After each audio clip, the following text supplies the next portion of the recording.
What it do? What it do? Hey. Can you hear me good? Yeah, I hear. Yeah, yeah. Yeah, I can hear So you. just so just so you know, we pop it off. So I record from when I click it on. So we live, baby. We live. Well, as I always say to everyone, I appreciate you for taking the time to be on my podcast. As I said last week and the other weeks, I'm trying my best to start it off with the people that I genuinely have affection for, who mean a lot to me, who have been on me with this journey of this thing called life. So a lot of these people that y'all will see on the first few episodes are just that, and they're very special to me. So once again, thank you for being a guest on the Some Get It Some Don't podcast. So we'll hop right into it. So let's talk about your name. As most people know, I'm her brother, but I cannot pronounce her last name. So for those people who say double A, they say it for just because it is, but I say it just because I can't pronounce her last name. So can you say it for the people? So the proper Spanish way to say it is abuelo, but not I everybody can have roll their R's or whatever. So I usually say aguero. Exactly. So, and I don't like to mess up people's name. I know it's supposed to be pronounced a certain way, so I just don't say it. So, yeah, I'm like the world. You're double A to me. So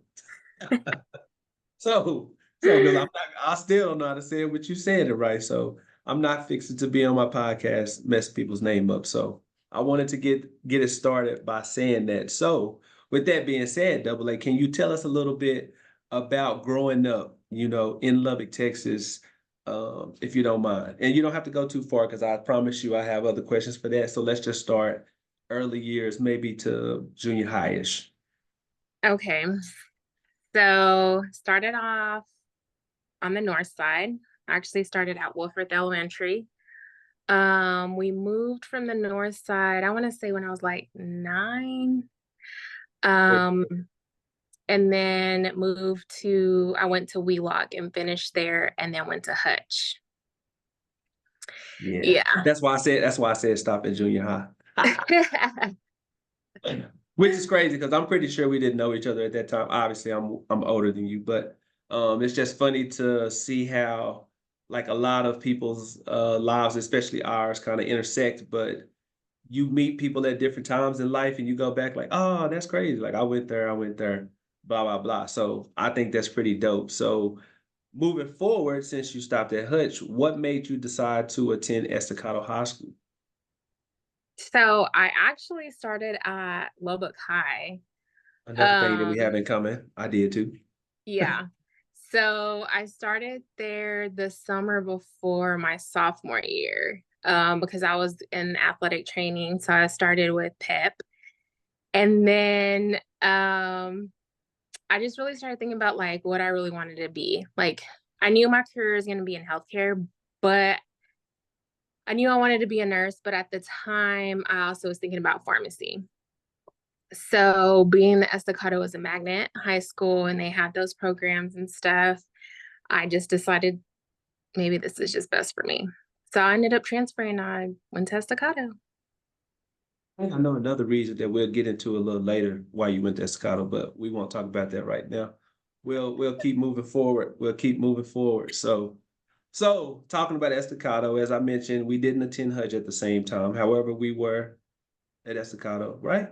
Yeah, Mm-mm. so long ago. So long ago. Correction, correction. You sure? No, no, you the same age as no. So with that being said, we wasn't, but we went to the same school. So I wanted to lead into how we met each other is the connection that I'm trying to get to. So Yes. and we So don't we have to say names if we don't have to throw people names out there. So so we met with the person that was my best friend at the time you were dating. And then that's so just long ago. started. So long ago. You know what I think is so dope about this though is because, as I said, all these things like intersect, and of course, when we met each other, or how we met each other, it was obviously through my girlfriend, your best friend at the time, and sometimes those relationships can be good, which ours turned out to be amazing. But sometimes those can fall apart pretty quickly if, if I met you through your best friend who I was dating and it ended roughly, or, because sometimes the person may not tell you the full story, or you may just feel a certain way because I stopped talking to your friend or whatever. So it's kind of crazy that we, endured all of the times of that relationship and after, because it could have ended up pretty bad. Yeah, for sure. Could have ended up pretty bad because it was a situation. I mean, the situation happened. We was young, both sides were young, just living, which is crazy because we just had this conversation a few weeks ago. Like, how old were you at this time? Like when this was going on? I was like 16. Yeah, yeah, yeah. Yeah, I was That's like, crazy. mm-hmm. It's so crazy to think back to that because obviously with me being older, I knew you were younger than me, but it's just like, oh, everybody the same age, you know. So Yeah. for you to be 16, there was a lot of wild stuff going on that we will not talk about on the podcast. I try to keep things positive. I know a lot of people have kids, relationships, so we don't need to bring up some of those things. We'll talk about some of them, but we won't go into detail about that. Which we kind of discussed how we met, and then we kind of discussed, you went to Estacado. So this is a conversation we can talk about because Q is a brother, so we can talk about this. What made you decide to date or like, or what gave you the thing to say, I like black men? Let's talk about that. When was the first time that happened, or that you felt like, oh, there's something about them that I like that about them? I think actually in middle school, there was a few guys, boys, I should say, because we were Yeah, young, yeah, yeah, yeah. um, that were just like always trying to talk to me and different stuff or whatever. And as most people that do know me, um, I was never a skinny girl. So I was always thicker. I always carried my weight at my lower body. And I know that's like what a lot of black men are drawn to as well. So I think just like in middle school, it kind of started. And then when I ended up going to Estacado, I was like, oh my goodness, this is different. Walked And into it, walked into it. walked right into it. And just that's what I stuck with. And I'm glad we having this podcast because obviously, as I said, I started off, you, my sister, we know a lot about each other, but that's something that I really didn't know, but that's kind of crazy because that's when I started my thing with Mexican women too, was at Hutch. I went to school there and I was like, what in the world is going on? I mean, I think we had a few at Parkway or whatever, but I Mhm. went to Hutch and I said, oh my gosh. And for those who know me, I don't really approach women. So all the women that was approaching me were like Mexican women. I was just like, this is different. And to kind of touch on what you said, a lot of Mexican women tend to carry them, like black women as well, carry a lot of, in the lore. So I remember like one of the girls that I dated, we call her JB. It was for Jungle Booty. So yeah, and that started at Hutch. So that is pretty, That pretty is so crazy. funny because they would call me Moonshine. See? So that's what I'm And saying. See? so that started because we had a flag football team. It was a co-ed flag football team at Hutch that we would just do for fun. And honestly, like I can't even remember like when we would actually play our games because we didn't play it weekly. It was like for, I don't know, like a fundraiser or something. I don't know. But we would practice or whatever. And like that's when I really started like learning about sports and football and stuff. And when I finally figured it out, I was like, these guys put me at center because of the position that Wow. you put yourself They in. are savages. Those guys were Yeah. savages. That dang Hutch, man. That dang Hutch. Well, I tell you what, JT Hutchinson. Wow. So they had you playing center and it didn't even click to you. It just was like, I'm gonna play center. I'm gonna snap the ball. Yeah. Yeah. Wow, wow, wow. Dang. Wow, that's crazy. Okay. Okay, so we kind of talked about a little bit as far as our growing up, how we both went to Hutch, the connection between that, I should say. And I mentioned it earlier as far as how the friendship started, but can you kind of take us on a small journey of how we went from being connected through your best friend, my ex-girlfriend, to where we're at now? Um, Honestly, like I think when y'all ended, so as to backtrack, so when you were talking or were with her or whatever, I was talking to Q Lou at the time. Yeah, yeah, yeah, So yeah. Forever when 22, baby. so of course, like it wasn't nothing like serious with me and him. It was just kind of like you were with her, so I was with him, type of thing. Whatever, young, right? Yeah, yeah. Yeah, as I mentioned And before, that's how we rock, you know? That's how me and my cousin rocks. so, I think once like y'all broke up or whatever happened, we still stayed in communication because we had already started building that friendship. Um, and then I would always like go to you whenever things were off with me and Q or whatever. And then it just kind of like flourished from there. It was just kind of like I'd always go to you like so and so, or I'm talking to so and so, or all my boy problems. You were my counselor, and you would tell me exactly Um, what they were going to do. And they would do exactly what you would say. I'm glad you That's just, said that because a lot of my friends that are women, they come to me for advice. And I want to make sure I be clear. I'm not a hater. I would tell all the women this, like, I don't know these dudes. I don't know what they're gonna do. I just know from firsthand experience of what I was doing in those situations. So I just try to give all my friends, my sisters, the cheat code because they ask me for advice. And, sometimes, a lot of times they don't listen. But I'm glad that you said that it happened exactly the way that I said it was going to happen. So thank you for that. Thank you. yes. So I think, and then it just came with the different things that have happened in our life. And we've like held each other accountable for different things and just all the sad and all the happiness that has happened in our life. And we've just been there for each other. And we just, I don't know, just stayed close. Yeah, no, I mean, I just wanted to touch base on that because I think it's important for us to, once again, I just like the whole dynamics of how we went from just kind of being connected through someone else to actually being connected with each other. And it grew into this brother-sister relationship that we have, as you said, through the sad, the good, the bad, which we're gonna talk about that. We have to, because it's what made us who we are and got us to this point. Mhm. So which I don't know. I really, it's kind of crazy how this podcast works because I be putting down talking points and they seem to just kind of mesh right into it. I mean, it's kind of scary for real, but I try to do it on the timeline, but I also try to make sure things work out or connect the way they do, which perfect.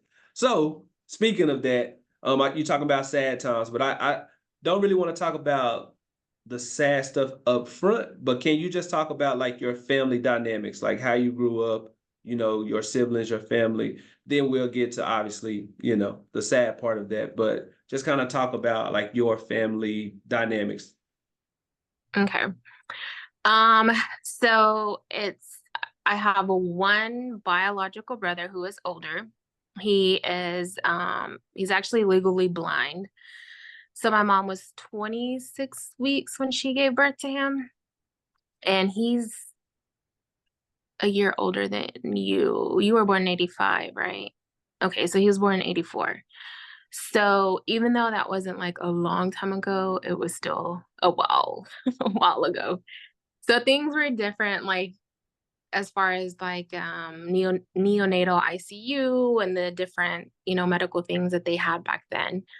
Um, He survived, but he did, because he had to be on a ventilator for so long, it did mess up his eyes. So he is legally blind. So he, of course, we have to help him with a lot of things. He's self-sufficient, but like he can't cook, he can't drive. So we do a lot for him. Mhm. I grew up in a two-parent home, so very fortunate and blessed. Um, but also not everybody's life is perfect, right? So, um, I am blessed that I did have both my parents and got to grow up with them, but I also saw them grow up because my mom was 18, 17, 18 when she had my brother. So she was very young growing up, having a preemie baby and stuff. So it's like she almost had to grow up, as well as my dad. And then here I came along. Then when I was about nine, I think, about 9 or 10, we adopted who was biologically my cousin. We adopted him, and he is my little brother. I mean, we had him since he was 2, and he had a lot of disabilities. His biological mom was on drugs and alcohol and all that stuff, so it caused a lot of issues with him. He was a miracle. They did not believe that he would live past 2. And he passed away when he was 21. Yeah, he was 21. He passed away that March, and he would have been 22 that July. So yeah.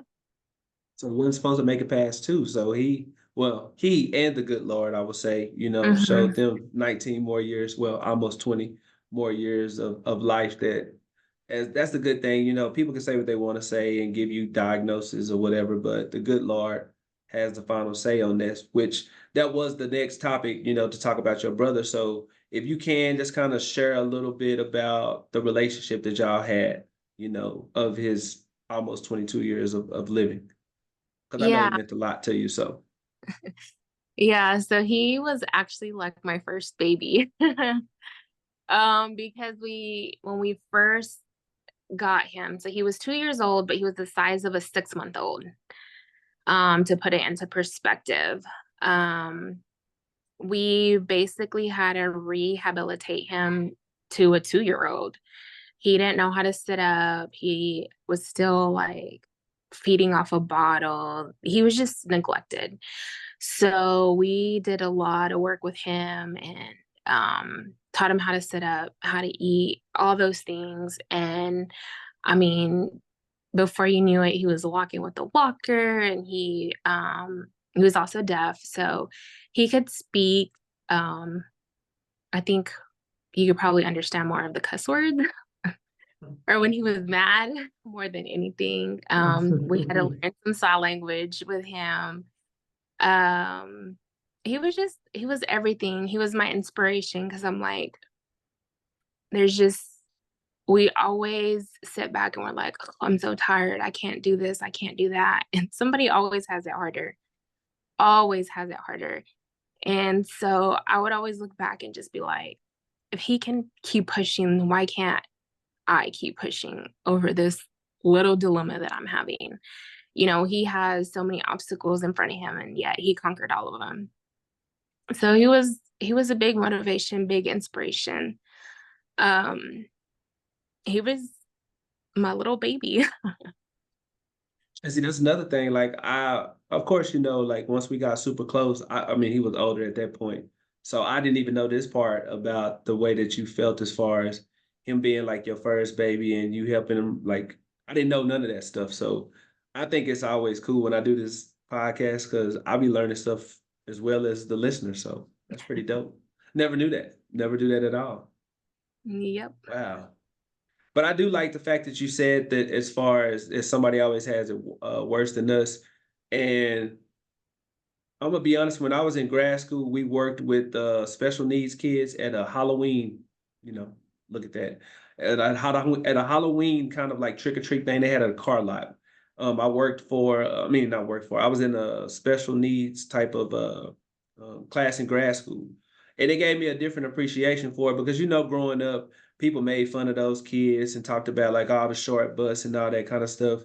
when all you realize that a lot of them, I mean, of course, if they have an intellectual disability and things like that, it's kind of different. But for the most part, I mean, they just have a disability, like, and Mhm. it's sad that a lot of people kind of look at them like that when in reality, you should be very grateful that you don't have a disability, and you should look at them and say, man, God blessed us both, but they are doing it with a disability and still pushing. So why should I try to give up, or why should I not want to be extra and be active and do things like that? So that gave me a whole different appreciation Mhm. for special needs. Like even when I officiate games and we have a team that has like a special needs kid on it, and you see them doing everything they can, let the kids score or whatever. Like, I mean, as a referee, I mean, I know I'm supposed to be professional, but as a ref, it's just like, I'd be really like, I'd be excited. I'd be like, damn, I hope they make the first one, because the team go crazy, the crowd go crazy. So having your brother obviously with those disabilities and being blessed to live as long as he did, I mean, that's just nothing but, the grace of God. So I most definitely wanted to build that into this podcast so people could know the appreciation and the love that you had for him, and I'm sure it was mutual, obviously. But I had to spend some time to talk about that. So thank you for sharing. I Yeah. still remember the little. I don't.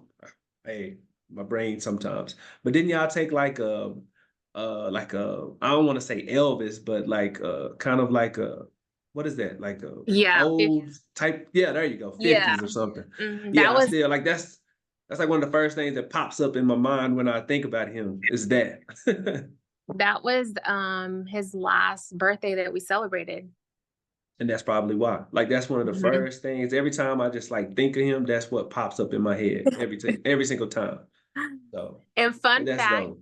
I don't know if you know, but it's so crazy because Mama Gina used to work for Q mama used to work for like respite or Hmm. the MHMR. No, not MHMR. I can't even remember the company name. You thought that's Anywho, what it was? The one on it 38? was. Yeah, yeah, yeah. Yeah. Yeah. I mean, that's what I know it as. It probably had a different name, but yes. Yes. So, anyways, because of my brother's disabilities and stuff, he used to be in programs where we would have like what they called trainers, and they would come over and help him with his like um daily activities, um like brushing your teeth, taking a bath, and stuff like that. And the very first time, because I didn't really know Q mom at the time, but I knew what she looked like. And she walked into my house and I was like, oh my God. What a coincidence. See, once again, as I And keep saying, man, it's funny how life it it's does it every single crazy. time. Every So single time. I used to attend to Michael. hmm Small world. And God, man, they Yeah. always say if you want to make God laugh, tell him your plans. I just think that's so crazy how life just works out the way that it does. So didn't know that. So that was a fun fact for sure. Did not know.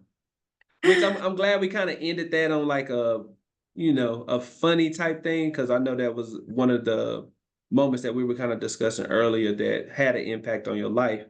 But before I go into the nursing aspect of your life, I know you remember, but I want to bring it up for the viewers to just see how close we were and how crazy we were. Do you remember the pact that we made about the kids and the age and stuff? Yes. Which before she tell y'all this, it's very crazy that we both had kids. Right then, like cause we made a pact. I'll let you share the pact and then it just was crazy how God works. Yes. So the pact was that if I did not have kids by the age of 30, that we would have kids together. Crazy. And no, we've never hooked up. This is my friend, this is my sister. But it just was something that we said because at the time we both was living a little crazy and neither one of us had kids. And so we both was like, hey, by the time you get 30, like, why not? We don't have kids, so why not? But the good Lord blessed us with our two A babies. So Yeah.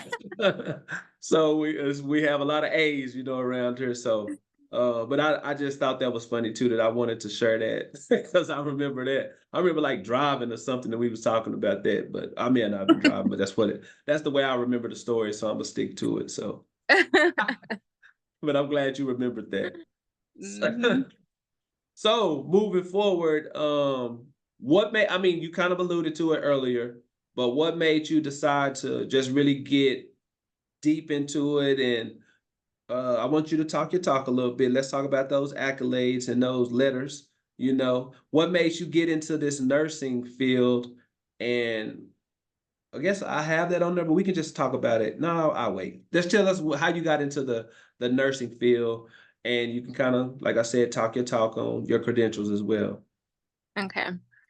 So, like I said at the beginning, I was kind of indecisive if I wanted to do nursing or if I wanted to do pharmacy. So, I had already taken like a lot of all your basic prereqs, like your English, all that other crap that they just waste your money on. And started taking more sciences because I knew that either way it went, they would still be good for nursing or for pharmacy. Um, when I was 18, I had gotten certified as a pharmacy tech. So I was working in the pharmacy. Um, so I was really leaning towards that. And then I moved to the Dallas area at 18, went to UTA, supposed to be going to UTA. No, um, John, we was living. We was living. We'll just say that. but I did go. I went for a few semesters and then I kind of just didn't go. And then I went to like the community college here. And then I just kind of just stopped going to school and was working. Again, I was a pharmacy tech. I was making like 20 something dollars an hour at 19 or 20. That was then it was a lot of money. Balling, balling. And so at 24, I moved back to Lubbock. Um, and at that time, we had found out that my older brother was having heart issues. So I was like, I have to move back home. Like, you never know what's gonna happen. Like, we just never know. So I moved back to Lubbock.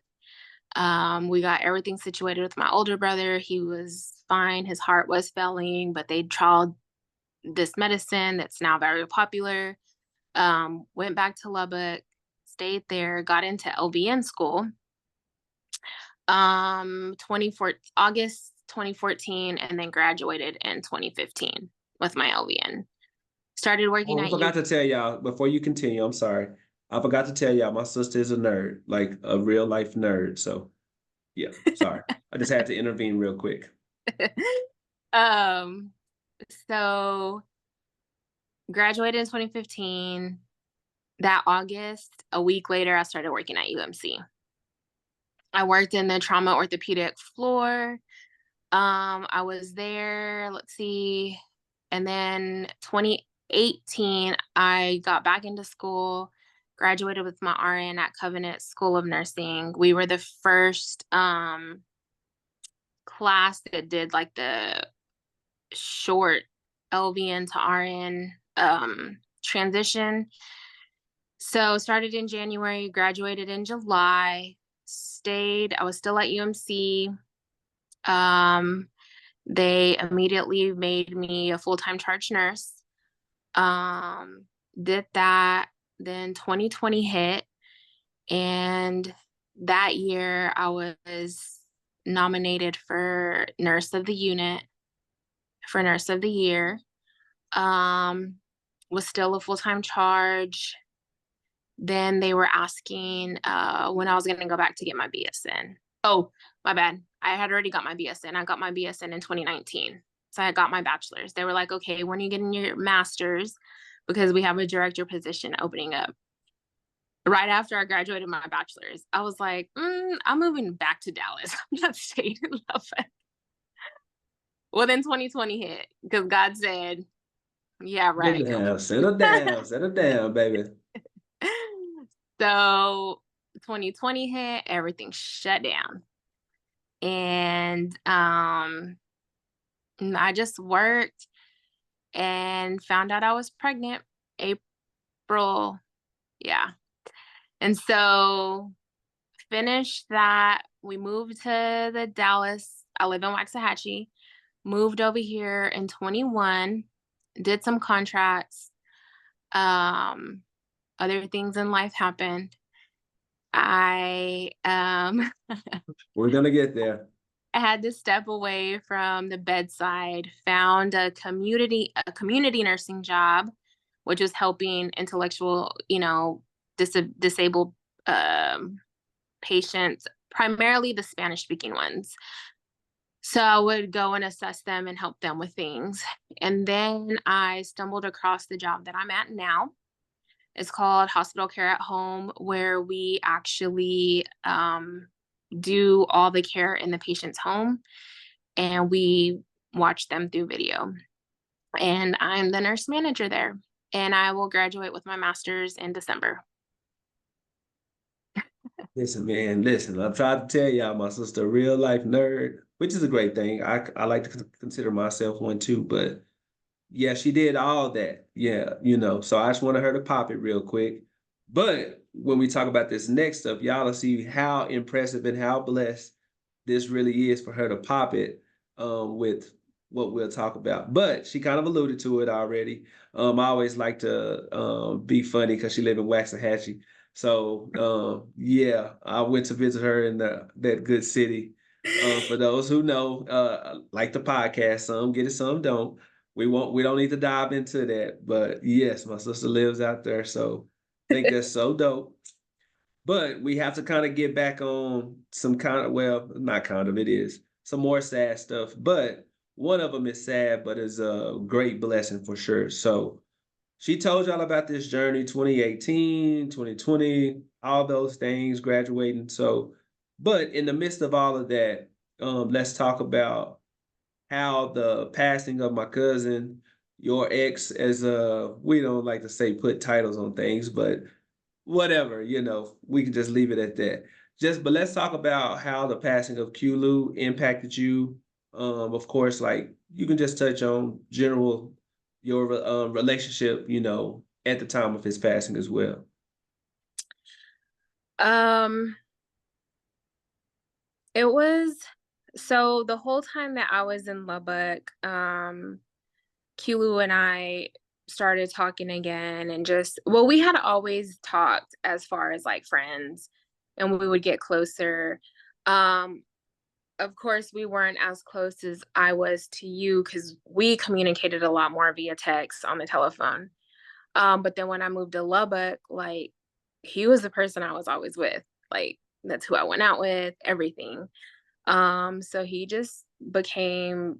was just another brother. Aside like our past, we were young, dumb, Yeah, young, yeah, yeah, dumb, yeah, that was yeah. over and done with. Young, Um, dumb, and full of we won't say. Yeah, yeah, yeah, yeah. um, so I mean, I was literally reliving the pain of losing a sibling all over again. Um, and the crazy thing is he had came down that weekend. It was Easter weekend. He was down here with Draper, Alu. I can't remember who else came down with them. I think Aunt was there too, I think. Yeah, he was.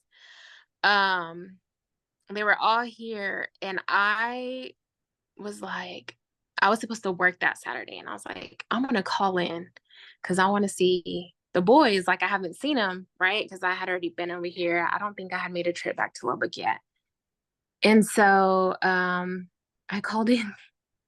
So I met up with the boys. I took the baby and we just went to go see him and everything, talked to them, hugged, and that was it. I think they were going out that night and I was like, I'm not gonna go out. I'm gonna stay in. Then that Tuesday, I remember driving home and I got a text message. It was from Kina and she was like, "Are you home?" And I was like, no, I'm driving home. She's like, when you get home, can you please call me? And I just felt, I was like, something ain't right. What happened? Like, I already knew. I didn't know it was him, but I knew something was wrong. Mm-hmm. Um, so when I got home, I called her and she was like, where are you? Who are you with? Like, she just asked me all those questions. And I was like, okay, get to it. Like, just get to it. And she was like, Q-Lou's gone. And I was like, what? Like, this got to be a dream. Did I fall asleep in my car? Like, this can't be real. I just yelled and went in my closet and I was just crying. I know I really didn't I just I didn't even know what to feel. I didn't know what to think. I didn't know what to say. I didn't know what to do. I wanted to get on a plane right then and there. But I knew I had to talk to my job because I was on a contract. You know, a contract's like if you lose, like if you just leave or whatever, they'll just terminate you, like you Mm-hmm. gone. And so I just had to wait till we figured out everything and I spoke to you and the time and all that. But it was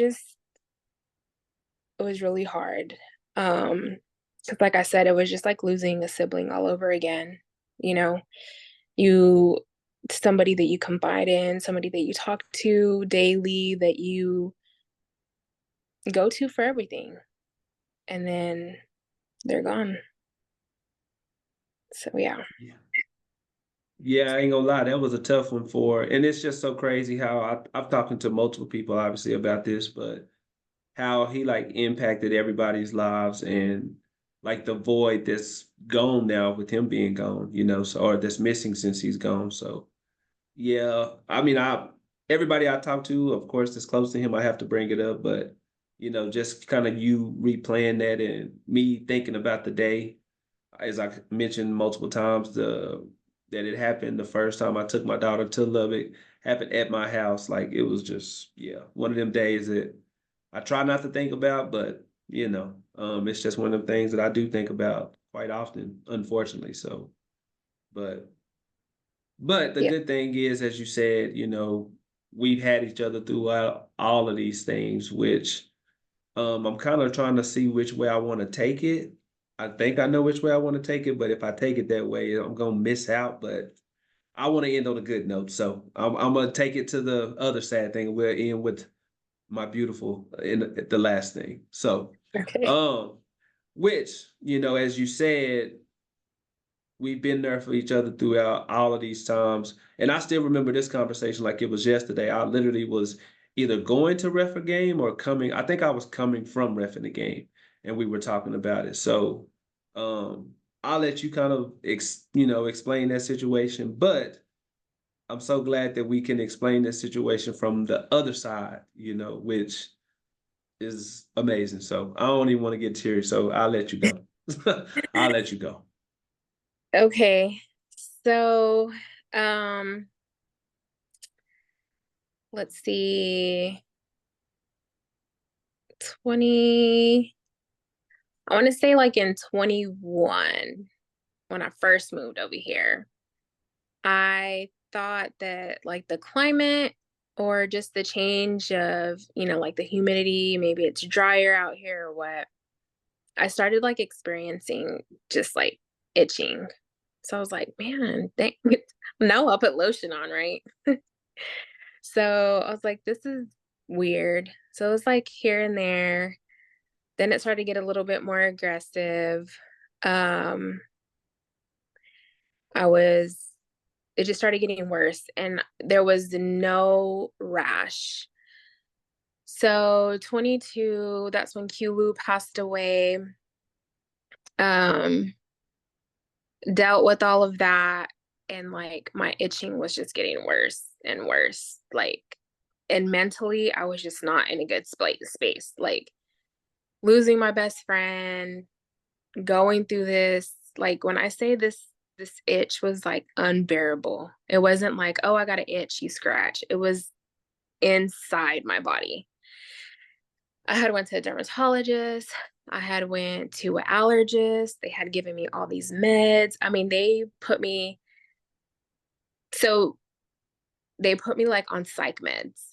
Now, they didn't put me on psych meds because they thought I was going crazy. But those psych meds turn off different sensors in your brain.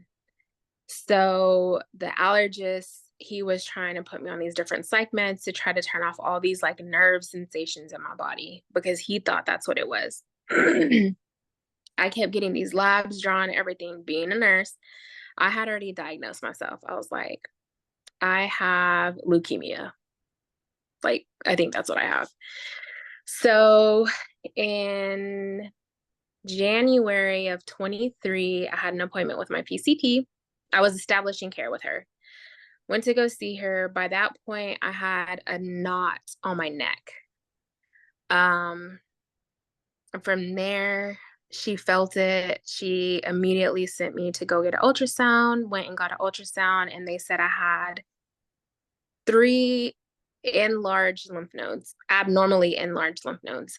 And I was like, oh man, like I was just sick like that November before, that December or something.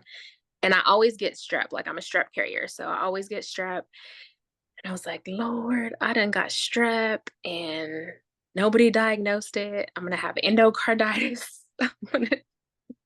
I was diagnosing myself with all these So things, I would say right? that's the bad thing about, being smart at working where you work. And so we did that. She was like, I'm scheduling you. My PCP was like, I'm scheduling you for a biopsy. I was like, okay. Immediately went for the biopsy. Got some results. I have the portal on my phone, was reading the results, and they were like inconclusive. And I was like, shit, okay. She sends me a message and she's like, I'm sending your biopsy off because it needs to be read deeper. Like, this doesn't make sense. Okay, cool. She sends it off. I remember one day I was working. I worked at, for those of you that may or may not know, I worked at Parkland. It's the Dallas County Hospital. Crazy busy hospital. I got a notification on my portal that my test results were back. Started reading them, and they were like, that my biopsy was conclusive for Hodgkin's lymphoma. Patient needs to be seen immediately to stage the cancer, blah, blah, blah, all that stuff. All I saw of all of that, all I saw was cancer, right? So I'm there, and I had already been talking to like my friends that I had been with at work and stuff, and they immediately started praying for me. They're like, God's got you. Don't worry about it. Like, we know what's going to happen. We'll just go through it. We'll all get through it. Like, you're going to be good. Like, you're good. And I'm like, I know. And I was like, I just got to finish my shift. I just got to finish my shift, which is crazy, right? Because I'm over here. I know I have cancer, and I'm over here taking care of 6 patients, busting my ass, like, oh my gosh, trying to stay like nothing's going on. I'm good, walking into my patient's room, smiling, everything. So my doctor calls me. So I run into the medication room. I get on, and she was like, do you have a moment to talk? And I was like, I'm actually at work. She didn't know I was a nurse. I never let any medical staff know I'm a nurse because I want you to talk to me like I don't know anything. She didn't know I was a nurse, but I had to tell her at the time because she called me at work. I was like, actually, no, I'm at work. I am a nurse. I work at Parkland. It's about a 35-minute drive home. I should be home by 8:30 or 8:20 is the time I always get home. She was like, I will call you at 8:30. Okay.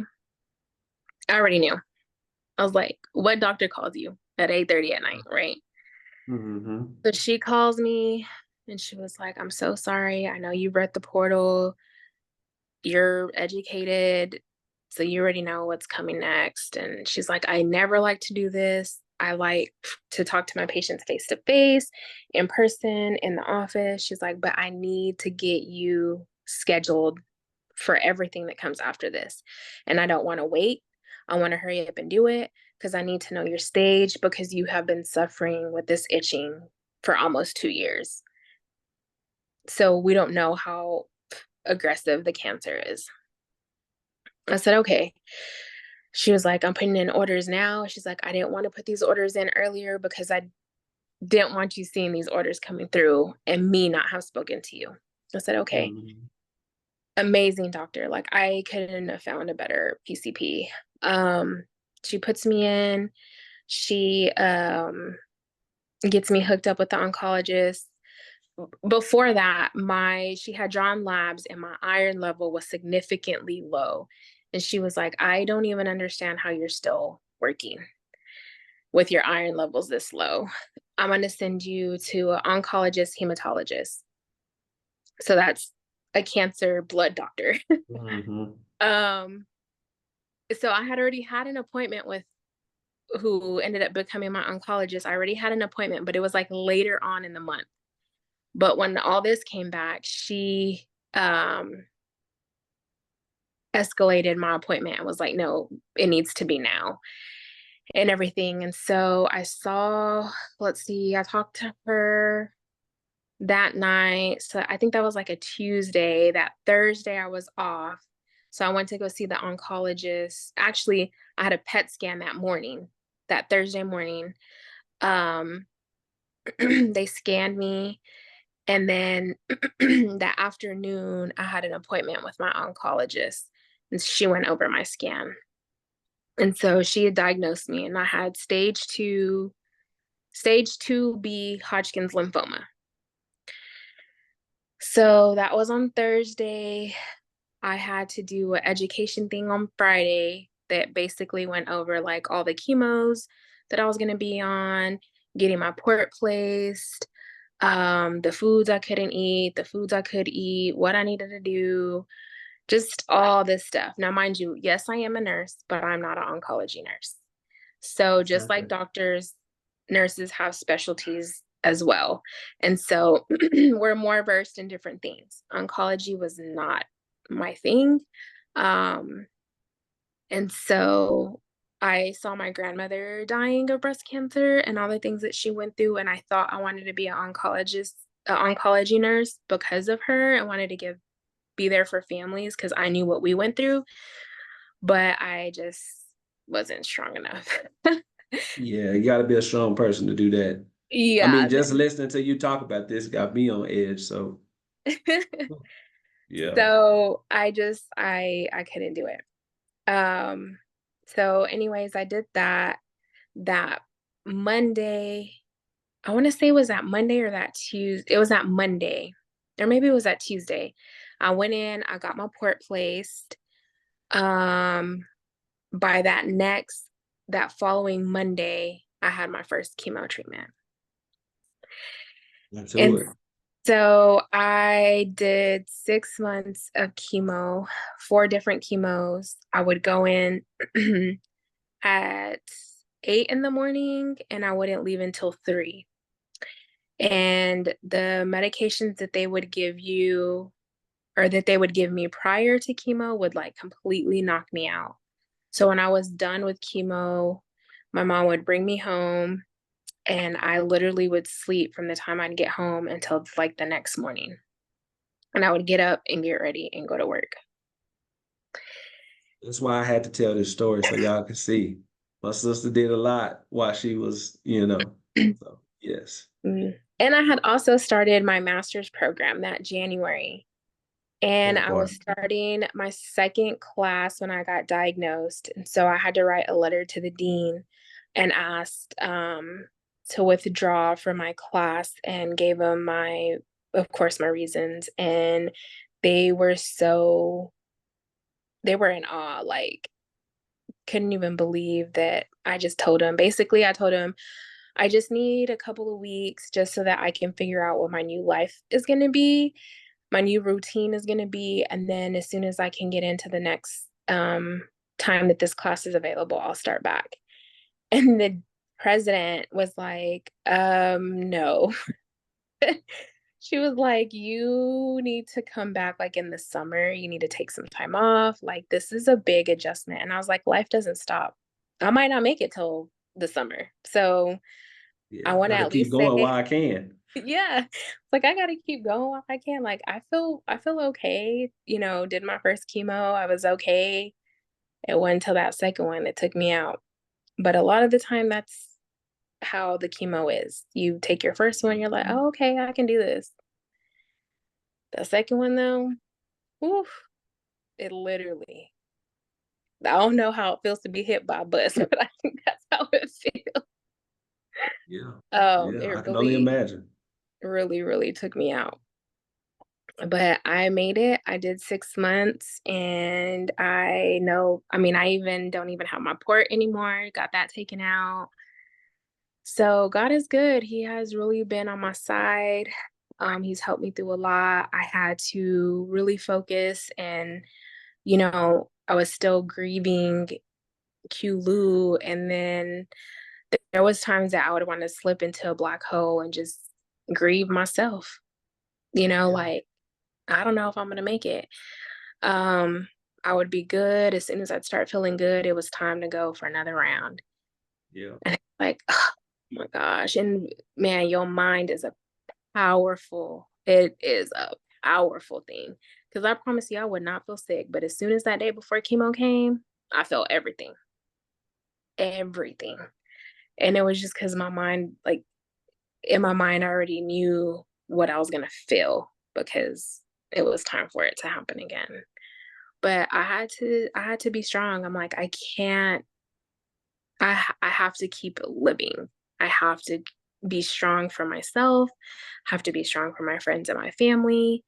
I mean, I just don't I feel like would God really make some of my friends lose another person that they're so close to after losing somebody so significant as well? Um, and then my baby, my parents having to grieve another child loss, like it's hard. yeah. That's the tough part right there. You know, when you have a parent that has to bury their child, like that's tough. So as you Yeah. said, to have to do that twice, it's like, but as we see, alive and well, blessed, kicking. My sister is a survivor, so as I said, I most definitely had to touch base on that, especially with it being October. I mean, we see it everywhere, about, getting tested or screened, I should say. So, um, I once again, just listening to it just almost tabbed me over here in tears. I'm just like, I'm I'm I'm glad you telling the story and all that, but at some point I was like, man, we gotta get to the end because ooh, it was getting a little tough for me. I ain't gonna even lie. I'm not gonna lie, man, just because for those who don't know, like my daughter's grandma just passed away from cancer like a month ago. So, it's just to see that, it's tough, man. It's tough. So yeah. I don't even want to talk about it no more because I'm glad that God blessed you, blessing a lot of people around me who dealing with that as well. So thank God that He spared you and had, bigger plans and continued plans for your life. So just so glad that you are here to tell your story as far as being a survivor. So, kudos to God. But before I let you go, I think I've only seen her like 2 or 3 times just because our life's so different and I moved to Alpine and El Paso and she moved to the big city of Waxahachie. Then the last time I went to go see her, she was asleep.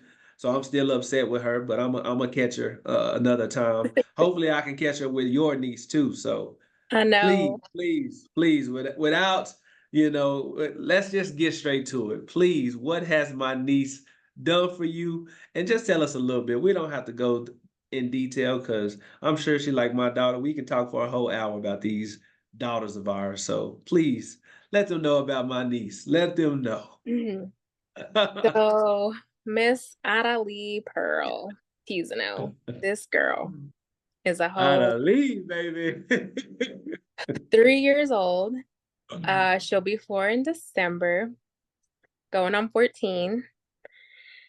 Um, Man, she's my world. Like, I don't know how I made it through life so long without her. Like, it's crazy. Like, I was 32 when I had her. Was I 32? Was, yeah, 32 when I had her. I had just turned 32 and I had her a month later. Um, Crazy. She's a pandemic baby. Found Hey, what's you know? found found out in April. Um, Everything shut down and we just kind of had to do, luckily I was able to have my baby shower because I had it like that November. She was born in December. So I was able to have a baby shower where people got to come. Mhm. For a little bit more controlled at that time. A little bit. Yeah, yeah, so that was cool. I did have a lot of people send me stuff, but I still had a pretty good turnout. Um, but I mean, she's literally everything. She's my drive for all that I do. I've always had drive in life, but she like puts that extra pedal in it and keeps me going. She's so smart. I'm just like, how are you this smart? The things that she says, that she does. The other day we were at Target and she said, I was trying to explain, she had $16. So I was trying to explain to her that she could only buy toys that had these numbers or below. Yeah. And she stopped and she looked at me and she said, Mommy, can you hold on 1 second and let me speak first? Mm. Her daddy just walked away and was like, I could hear him laughing down the aisle. And I'm just looking at her like, do I say something to you or what? I mean, she was Sometimes just I saying, do the same thing with my daughter. What do you do? Do you respond or not? Like it's too much. You just gotta say, all right, this my kid. That's all yeah, I say. That's that's, what because Jenna always say, Tramar, get your kid, and that's what she'll say. Like, Tramar, get your kid. I'm just like, what do you say to that? Like, what do you say to hold on 1 second, let me what do you say to that? What? I don't know. I was like, go with your dad. Just go with your dad. And I was like, I told him, I was like, come get your kid. Just get her. I gotta go get, Sound like Jenna. Sound like Jenna. Get like, your I can't. kid. Tramar, get your kid. And I call him by his middle name too. I said, Oh come get your yeah. Gosh, man. kid. But yeah, she's something else. And as if anybody that knows me and they've seen pictures of her, she's not your average size 3, almost 4-year old. Yeah. Um, I try to get her into basketball. She ain't feeling it. She's into gymnastics and dance. So I was gonna say my niece says she taking that Gabby approach, baby. yeah.